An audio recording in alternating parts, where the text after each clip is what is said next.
Imagine a society that just runs entirely on fear. Right, like a structure where laws are only followed because some tyrant is watching. Yeah, exactly. Where the population behaves simply out of this absolute terror of punishment. And then, I mean, compare that to a society functioning purely on logic. Right. Transparency, inevitable consequence, people doing what is right because they actually understand the mechanics of cause and effect. Which is, frankly, the opposite of what most people expect when they open an ancient text. Oh, totally. Yeah. We generally assume ancient texts, especially religious ones, fall into that first category of fear and blind obedience. We expect the mysticism, right? The magical spells, glowing halos, maybe some overbearing demand for blind obedience to the unknown. But welcome to today's deep dive, because we are looking at something that completely shatters that assumption. Yeah, we really are. Today we're digging into the opening verses of Surah Ibrahim, specifically verses 1 through 5. And when you strip away centuries of, mythological baggage and actually look at the linguistic architecture of this source, The entire mystical paradigm just collapses. It really does. it's wild. What emerges instead is this startlingly brutal, highly practical manual for what the source calls social physics. Right. It forces a complete recalibration of what a historical ideological text is actually supposed to do. Because we are so conditioned to treat these documents as, ethereal poetry, right? Yeah, exactly. Like they're meant to be chanted for some sort of invisible cosmic reward points. But the analytical framework we're utilizing today for this deep dive shatters that completely. The text itself claims a singular structural mission, back as an extraction mechanism. It's pulling humanity out of the darkness of mental slavery, fear, and economic exploitation, and thrusting them into the brutal clarity of reason. The clarity of reason, I love that phrasing. It's not some esoteric map to the afterlife. No, not at all. It's a diagnostic tool for your present socioeconomic reality. Which fundamentally changes the relationship between the human intellect and the very concept of authority. How so? I mean, for the listener who is used to the traditional model. Well, think about it. The traditional religious model often operates exactly like a frustrated parent yelling at a toddler. Oh, right, the don't touch the stove analogy. Yes. Yell, "Don't touch the stove," at a 2-year-old. The toddler doesn't know what thermodynamics is, They don't understand the biological concept of a third-degree burn. Exactly. They just fear the sudden explosive anger of the parent. The compliance is achieved entirely through intimidation. Right. But what happens the moment the parent leaves the kitchen? The child's curiosity overrides the fear. They reach right for the stove. Because they never internalize the underlying mechanism of the danger. They just fear the enforcer.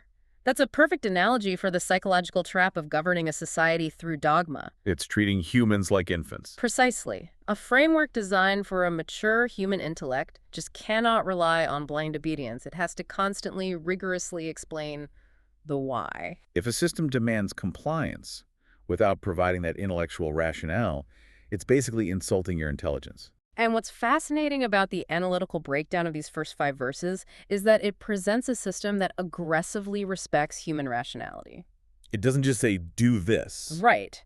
It lays out a law, outlines the exact sociological benefit of adhering to it, and maps out the inevitable societal collapse that follows its rejection. It's a blueprint of cause and effect. Completely detached from the threat of a magical thunderbolt from the sky. Let's test that empirical demand with, a medical analogy from the source material. Okay, lay it out for us. Think about a doctor handing you a prescription for a really severe infection. Right.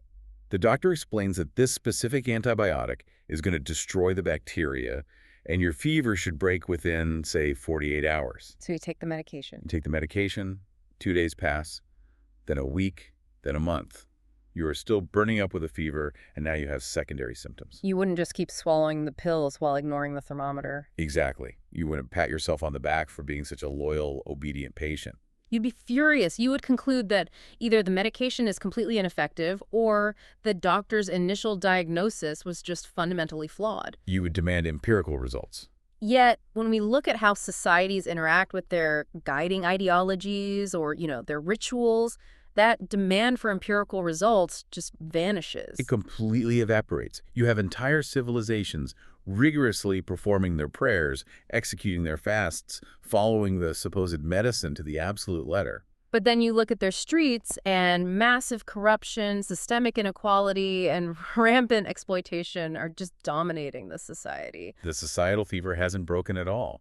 In many cases, it's worsening. And the framework we are exploring today insists that if the medicine isn't curing the societal disease, you cannot find comfort in just performing the ritual.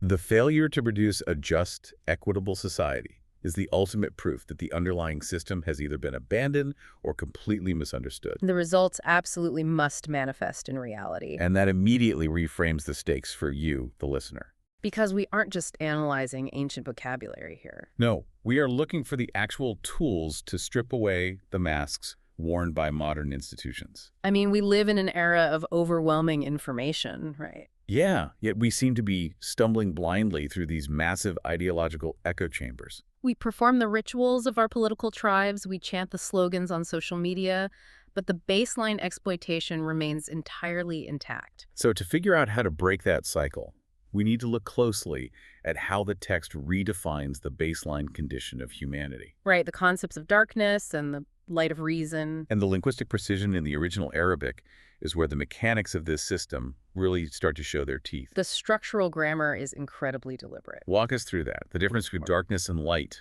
in the text. So when the text discusses darkness, the term is Zulumat. It is exclusively utilized in the plural form. Wait, really? Always plural? Always. It is never just one generic darkness. However, when it refers to light Noor, it is always singular. So light is singular, darkness is plural. Why? This isn't just some stylistic flourish. It's a profound sociological observation. There isn't just one type of societal rot, darkness fractures. It manifests in countless overlapping forms. Oh, that makes sense. So you have the darkness of an economic system where, like, a microscopic fraction of the population hoards all the resources. While the masses struggle for basic survival. Exactly. Then you have political darkness. Right. The dictatorships where authority is absolute, unquestioned, and brutal. But the framework suggests the most insidious darkness, the one that acts as the foundation for all those others. Is the darkness of dogma and superstition. Because superstition actively paralyzes the critical faculties of the brain. It manufactures a reality where the oppressed actually become complicit in their own subjugation. Right. When a population is convinced that their suffering is mandated by some mysterious, untouchable divine decree, they stop asking questions. They completely cease investigating the economic policies or the political corruption that is actually causing their misery. They just outsource their agency to the invisible. They become literally afraid of the dark, paralyzed by the unknown. Let's use an analogy from the source to really visualize this paralysis. Walk with me into a pitch-black room. Okay, let's do it. Imagine walking into your own living room after the power grid fails. It's totally black. But you know this space intimately, right? You bought the furniture, you arranged the layout yourself. But because there's an absolute absence of light, your psychology completely betrays you. The familiarity just vanishes. A coat hanging on a rack suddenly registers in your brain as an intruder. You take a step and absolutely shatter your toe on the coffee table. The coffee table that you placed there yourself. Exactly. And then you hear a rustle, you look down, and you see the vague shape of a coiled rope on the floor. And in a state of sheer sensory deprivation and panic, your brain fills in the blanks with the worst-case scenario. You become entirely convinced it's a venomous snake. And what's the immediate reaction to that manufactured threat? Irrational violence. Yeah. You grab a broom handle and start frantically beating the rope. You exhaust your energy, you spike your cortisol, you're living in absolute terror, fighting a war against a completely imaginary enemy. This is the text's portrait of a society functioning without the light of reason. Paranoia becomes the default state. Factions turn on one another, they fight proxy wars over illusions, entirely oblivious to the actual structural hazards around them. They hurt themselves on the very institutions they built, just like stubbing your toe on your own coffee table. So the objective, then, isn't to chant a prayer to protect yourself from the imaginary snake. No, the objective is just to flip the light switch. The moment the light floods the room, the terror evaporates instantly. You look down, you see a piece of hemp, and you drop the stick. You see your coffee table, and you navigate around it. The light didn't change the physical objects in the room at all. It simply restored your ability to accurately assess reality. And that concept of accurate assessment completely recontextualizes a really cool historical detail from the source about the prophet's mindset. Right, because traditional narratives often paint these historical figures as ascetics, desperate for mystical visions. Like they're seeking to transcend the physical plane entirely. But within this analytical framework, his core defining prayer was remarkably grounded. He didn't ask to see the hidden realms of angels or the topography of the afterlife. No, he simply prayed, "Oh Allah, show me things in their actual original form." Show me things in their actual original form. That is a dangerous prayer. Oh, incredibly dangerous. Because if you see the world exactly as it is, you can no longer tolerate the theater of polite society. Right. The framework explicitly warns that in the darkness of an unregulated, self-interest-driven society, human beings default to predatory behaviors. They act like wolves tearing at each other for resources. But they don't look like wolves. No, they wear the masks of civilization. They wear perfectly tailored suits. They hold prestigious academic titles. They employ incredibly polite, bureaucratic vocabulary to execute mass layoffs. Or justify systemic poverty. They might even wear the heavy robes of religious authority to demand financial tithing. The predatory nature is meticulously concealed beneath layers of societal pageantry. And the light of reason is the intellectual capacity to pierce that pageantry. It's the ability to look at a power structure, like a multinational conglomerate or a religious institution, and instantly decode its actual material function in the real world. Utterly disregarding its public relations narrative. Exactly. So, if the book, representing this light of reason, is supposed to do that unmasking, we have to look at the specific descriptor it gives itself. The Arabic word used here is mubin. Mubin. And it carries a dual function, right?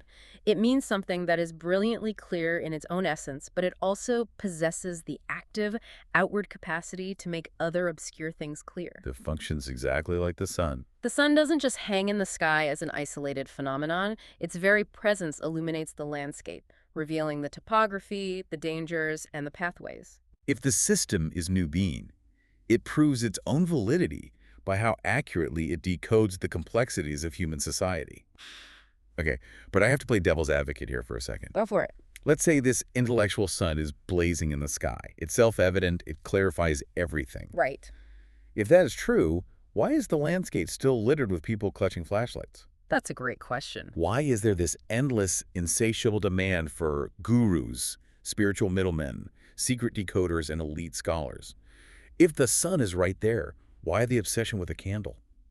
Well, the reliance on the candle is actually a symptom of the darkness itself. Oh, interesting. The analytical text addresses this paradox by completely rejecting the validity of the middleman.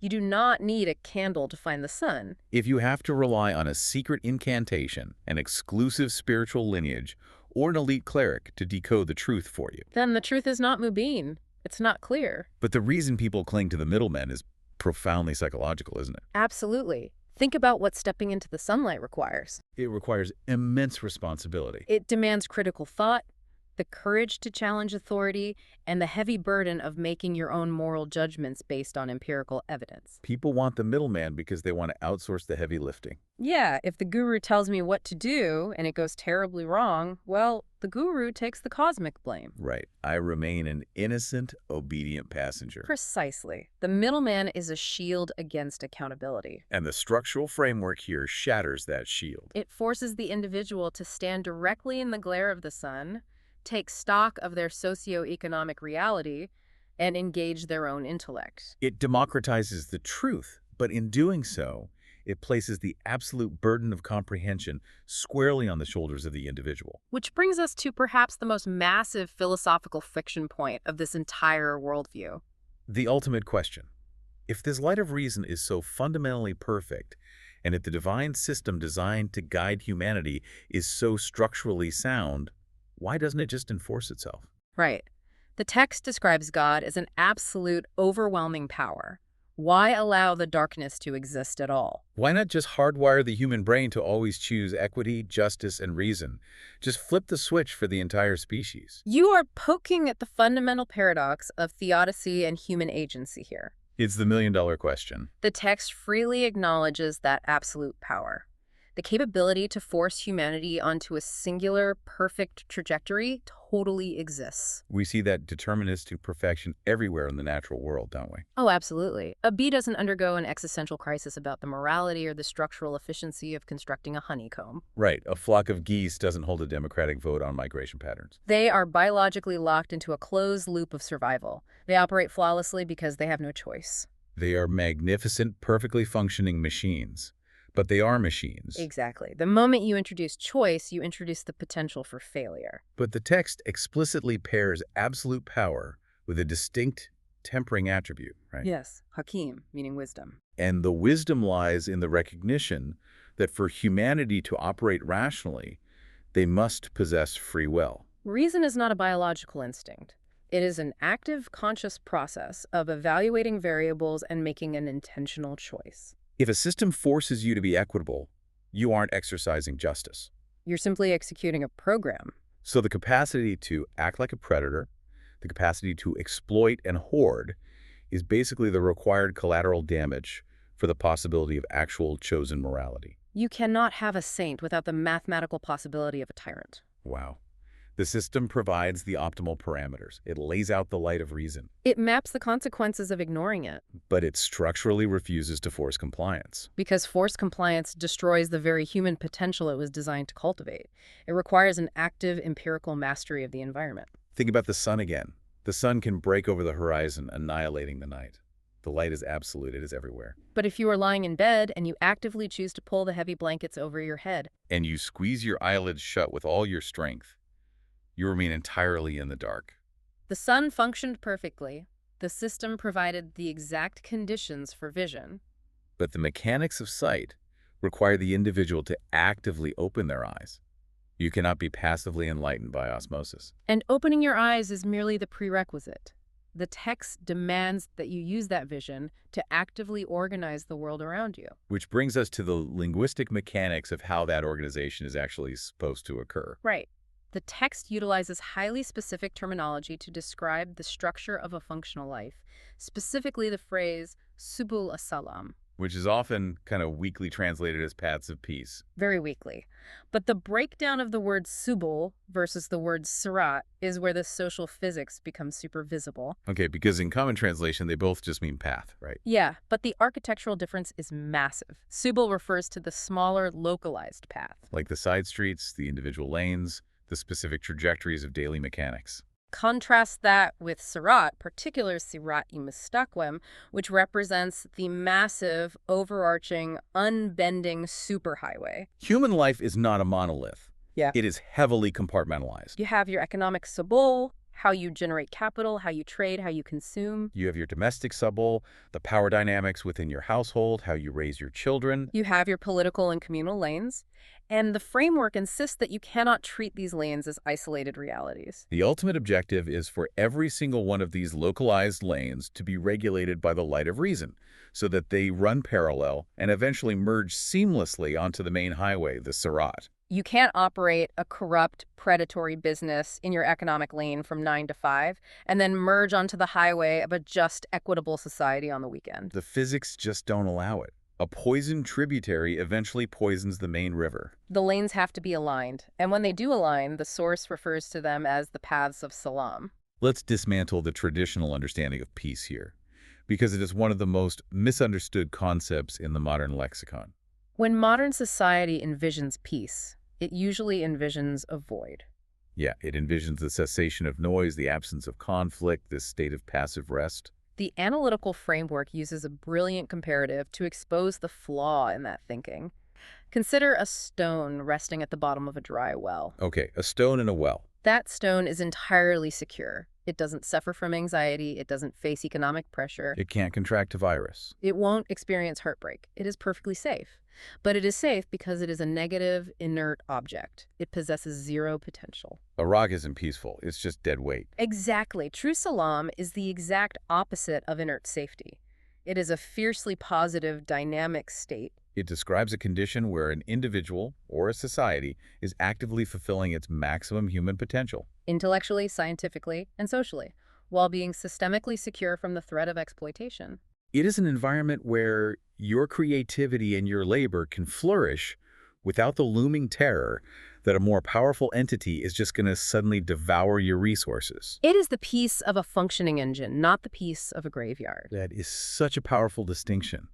And to build that engine, to secure that dynamic piece, the text introduces what might be the most radical reinterpretation of a theological concept I have ever encountered. The concept of malaika. Universally translated as angels. Right. When the average person hears that God and the angels are sending blessings or support, often referred to as salat or darud, they immediately picture a Renaissance painting. Winged, glowing humanoids floating in the stratosphere, chanting celestial melodies to send good vibes down to the righteous. It is a profoundly, deeply entrenched mythological visual. And this analytical methodology entirely dismantles it, replacing the mythology with strict social physics. Within this text, malaika do not represent biological or ethereal beings with wings. What are they then? Malaika represent the fundamental structural forces of the universe. The immutable laws of nature. Exactly. The cosmic mechanics that dictate cause and effect, gravity, thermodynamics, and the overarching balance of existence. So when the text asserts that the malaika support those who are doing the right thing, it's not describing a magical intervention. Not at all. It is describing systemic alignment. The text uses the term istiqomat, which denotes a fierce, unyielding perseverance. So when a society or an individual stands firm against tyranny, when they construct an economic and social system based on equity, justice, and the light of reason. they are essentially aligning human society with the fundamental balance of the universe. Because the universe operates on balance. A human society built on endless greed, infinite extraction, and rampant exploitation is inherently unstable. It fights against the natural order. Sure. And like a machine grinding without oil, it will inevitably tear itself apart. But when you build it right, when the lanes align with the highway, you gain cosmic backing. It isn't a miracle swooping in to save you. It is the structural integrity of the universe sustaining your efforts. It's the difference between hoping the wind blows your car up a hill and actually building a functional internal combustion engine. The laws of physics are the malaika making the engine work. Exactly. And that alignment requires a very specific architectural balance within the society itself. And the text defines this balance by focusing on two core attributes that a stable society must emulate. The terms are Aziz and Hamid.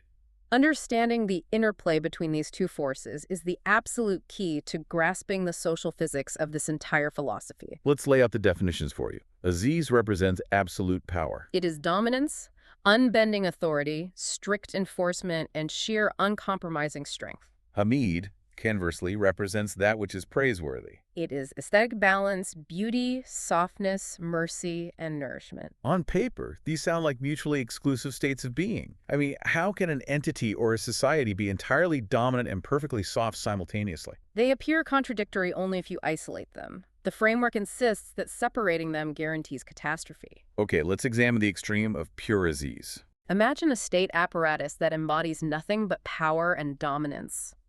The historical archetype often cited is Hulagu Khan, the Mongol conqueror. Right. His military machine possessed absolute Aziz. It was an unstoppable force that leveled the grand libraries of Baghdad and slaughtered millions without a second thought.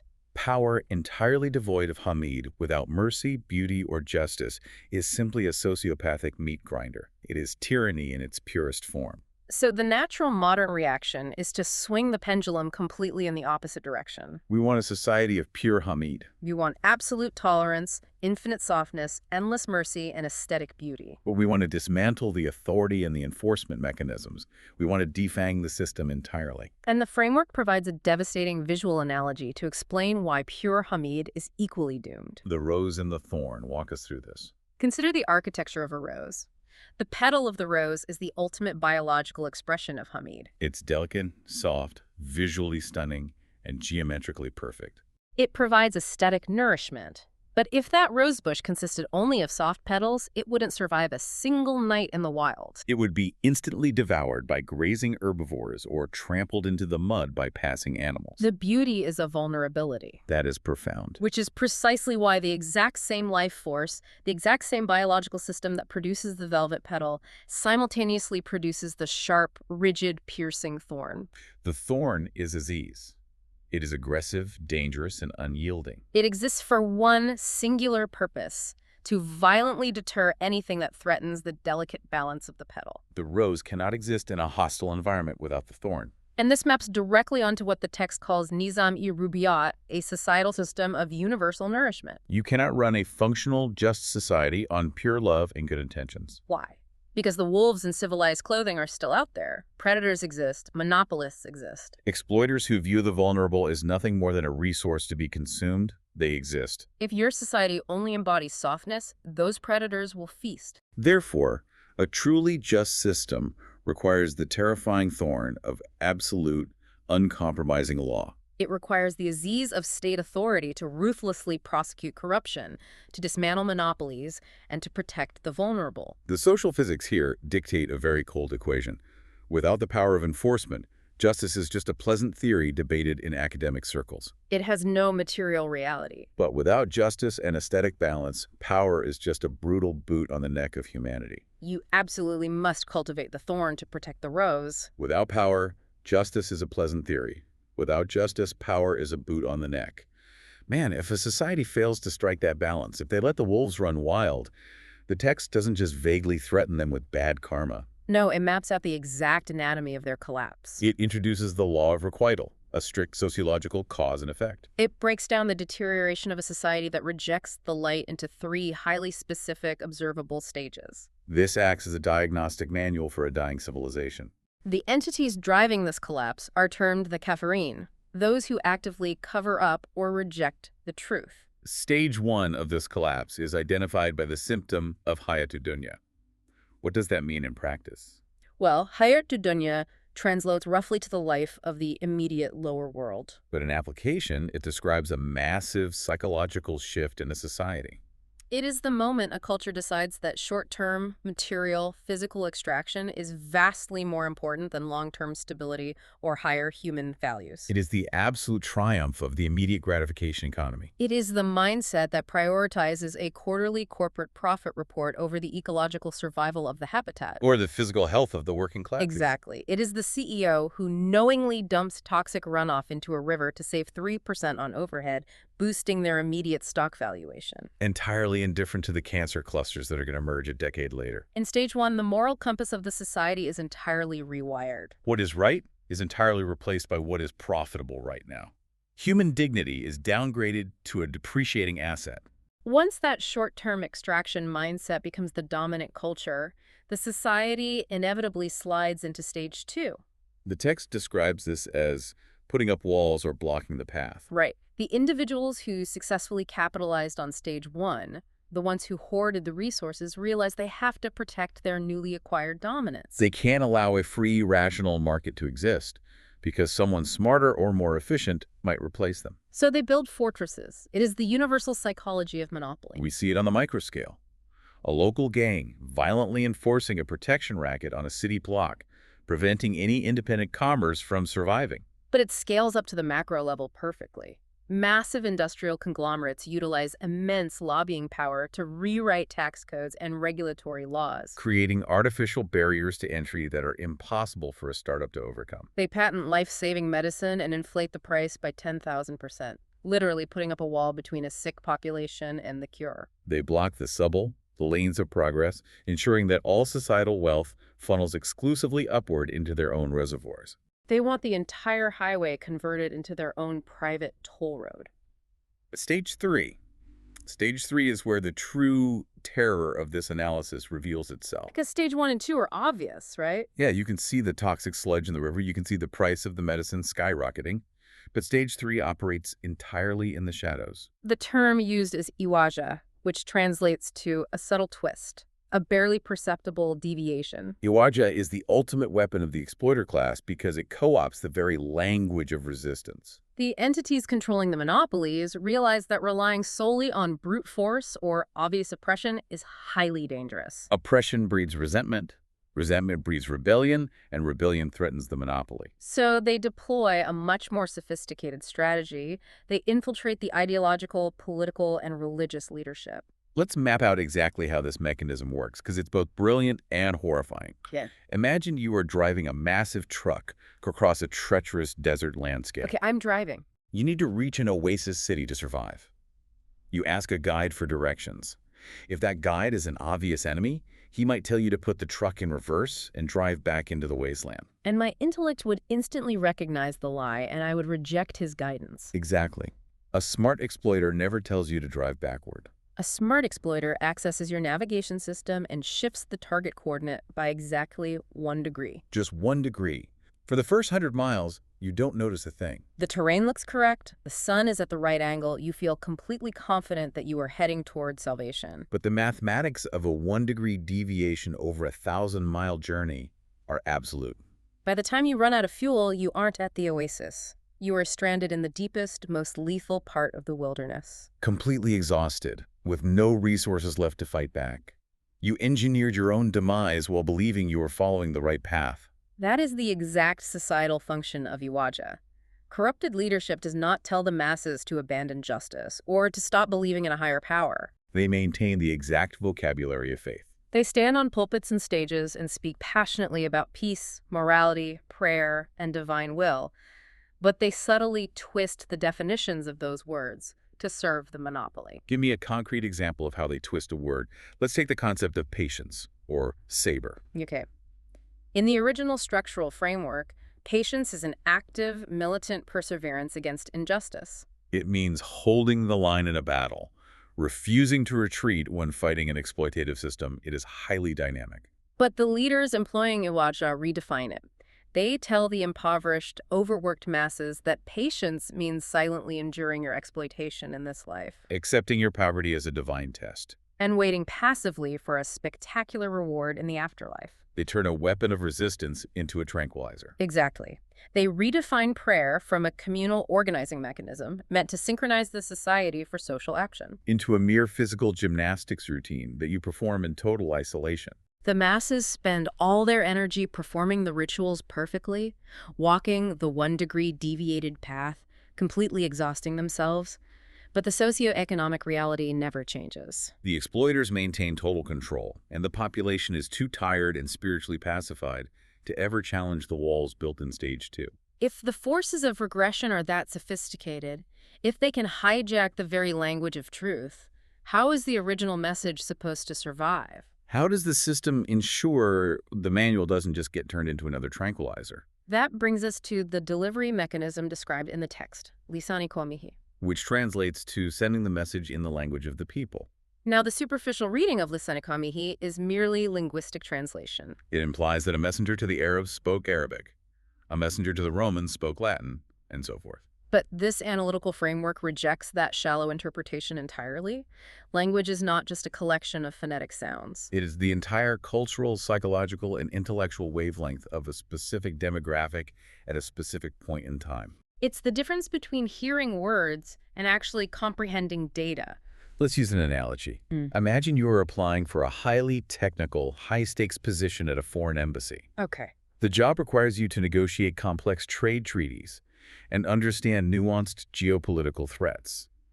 You can't just memorize the phonetic sounds of their language from a tape. Right. I could walk into the interview and flawlessly recite a 500-word statement, hitting every vowel perfectly. But if the interviewer stops and asks you, what does the second paragraph imply about our tariff policy? And you stare blankly because you don't actually know what the sounds mean. I am useless to the embassy. You possess the physical mechanism of the language, but zero intellectual comprehension. Yet, the text laments this is precisely how massive swaths of humanity interact with this ideological manual. It has been reduced to a phonetic exercise. It is memorized, chanted flawlessly with perfect pronunciation, broadcast over loudspeakers, and revered as a magical talisman that generates invisible blessings based purely on the physical vibration of the vocal cords. People are holding an architectural blueprint for a functional, equitable society, a manual that explains the social physics of economics and justice. And instead of building the society, they're just singing the blueprint out loud. It is the ultimate triumph of Iwaja. The text insists that to actually utilize the system, to step out of the darkness and into the light of reason, the message must be comprehended in the intellectual language of the modern era. If the concepts within it cannot be mapped under the socioeconomic realities of contemporary society. If they don't address the mechanics of modern capitalism, political disenfranchisement, and human psychology, Then the message has not truly been received in your language. blind, uncomprehending recitation is not devotion. It is just another form of darkness. It absolves you of the responsibility to act. We have mapped out some incredibly vast, abstract territory here for you today. We've defined the physics of the rose and the thorn, the inevitability of the requital, the twisted GPS of corrupted leadership, and the necessity of intellectual translation. But the text doesn't allow these concepts to remain floating in the theoretical ether. No, in the transition to verses 6 through 12, it brutally grounds these rules in a historical case study. It takes all this social physics and applies it to the clash between Moses and the ultimate architect of Stage 2 and Stage 3 collapse. And Pharaoh. The inclusion of Pharaoh here is vital, because when modern audiences hear Pharaoh, pop culture has conditioned them to imagine a man in a golden headdress. Obsessed with building triangular tombs, maybe dealing with a plague of frogs. The analytical framework strips away the Hollywood mythology and presents Pharaoh as the absolute zenith of the exploitative mindset. He is the ultimate monopolist. He isn't just a king. He is the embodiment of economic dominance. The text quotes his arrogant claim, "Are these rivers not mine?" He didn't just claim political authority, he claimed absolute ownership over the very ecological lifelines of the society. He owned the water. He owned the means of agricultural production. If you wanted to drink, if you wanted to eat, you had to submit to his economic architecture. But monopoly over resources is merely stage 2. Pharaoh's true dark genius was his psychological control over the subjugated population, the Israelites. The text highlights a terrifying, deeply symbolic detail regarding his methodology of control: the systematic slaughtering of their sons while keeping the women alive. And the traditional reading focuses purely on the physical horror of infanticide. It's read as a primitive mechanism of population control to prevent an uprising. And while the physical horror is undeniable, the structural analysis uncovers a far more insidious psychological warfare. What does the slaughter of the sons represent? It represents the systematic annihilation of the population's intellectual courage, their autonomy, and their capacity for resistance. Ra wasn't just killing bodies. He was amputating the intellect of an entire civilization. By systematically targeting the strong, the questioning, the bold, and the defiant among the youth, he was actively engineering a bespoke population. He cultivated a society that was kept alive solely to function as docile, unthinking, terrified organic machinery. He built the ultimate darkroom. He subjected them to such profound, inescapable terror that they wouldn't even recognize a light switch if they bumped into it. They were reduced to beating the imaginary snakes, fighting among themselves, entirely incapable of challenging the entity that owned the river. A society paralyzed by engineered fear is infinitely easier to extract labor from than a society illuminated by reason. Pharaoh perfected the environment where superstition and terror override human potential. But the text utilizes this grim historical reality to set the stage for the inevitable counterforce. Moses is deployed into this ultimate darkness, not armed with a magical staff designed to perform circus tricks, but armed with the light of reason. And his primary directive is not to fight the army physically, but to awaken the intellect of his people. He is told to remind them of the days of Allah. And within the context of social physics, these aren't literal 24-hour periods. The days of Allah are the explosive historical turning points. They are the inevitable moments in the human timeline when the physics of a purely Aziz, purely dominant society finally shatter under their own unsustainable weight. They are the days when an oppressed population finally realizes that the darkness is an illusion. When they align their actions with the Malaika, the fundamental laws of nature, and completely upend the monopoly. They represent the empirical proof that tyranny, no matter how deeply entrenched, no matter how many walls it builds or how skillfully it twists the ideological GPS, is mathematically unsustainable. A system built on pure exploitation violates the baseline balance of the universe. The days of Allah are the historical markers where that imbalance violently corrects itself. Moses is tasked with injecting that intellectual historical awareness back into a population that had been lobotomized by fear. which brings this entire massive framework crashing down right into our present reality for you to consider. The analytical genius of this text is that it forces you to look at Pharaoh not as a mummy in a museum, but as a recurring blueprint. We look back at ancient Egypt, at the absolute monopoly of the rivers, at the psychological manipulation designed to keep a population docile, exhausted, and terrified, and we comfort ourselves by calling it ancient history. We think we have evolved past it. But the mechanisms of social physics are eternal. If you strip away the chariots and the pyramids and you look at the architecture of the modern world, look at the multinational conglomerates that exercise near absolute monopoly over the modern rivers of data, energy, and global agriculture. Look at the algorithms specifically engineered to hijack the human dopamine system, keeping the population perpetually exhausted, endlessly distracted, and constantly enraged at imaginary enemies in the darkroom. Look at the ideological leadership that subtly twists the vocabulary of freedom and justice 1 degree at a time to justify endless warfare and economic extraction. It begs the ultimate question. Did the pharaonic mindset ever actually disappear? Or did it just upgrade its wardrobe? Did it trade the golden headdress for a tailored suit and a boardroom? It forces us to ask ourselves, if the darkness of exploitation is still functioning at peak efficiency today, what exactly is required of us to combat it? We cannot just hope for a magical intervention. We cannot just chant the blueprint. If we want the dynamic piece of the rose, if we want a society where human potential can actually flourish without being devoured by the modern monopolies, what specific, uncompromising thorns do we need to grow to protect it? That is the terrifying beauty of stepping into the light of reason. It destroys the comfort of the middleman and the illusion of passive salvation. The diagnosis has been made. The physics have been explained. The burden of action is entirely ours. We started this hour talking about the expectation of mysticism, the hope for a magical glow to save us from the dark. But the reality uncovered in this framework is vastly heavier, and yet infinitely more empowering. The X-ray of society isn't broken. We just have to learn how to read it without flinching. The light is already there, blazing. The only question left is, are we finally brave enough to open our eyes and face the glare?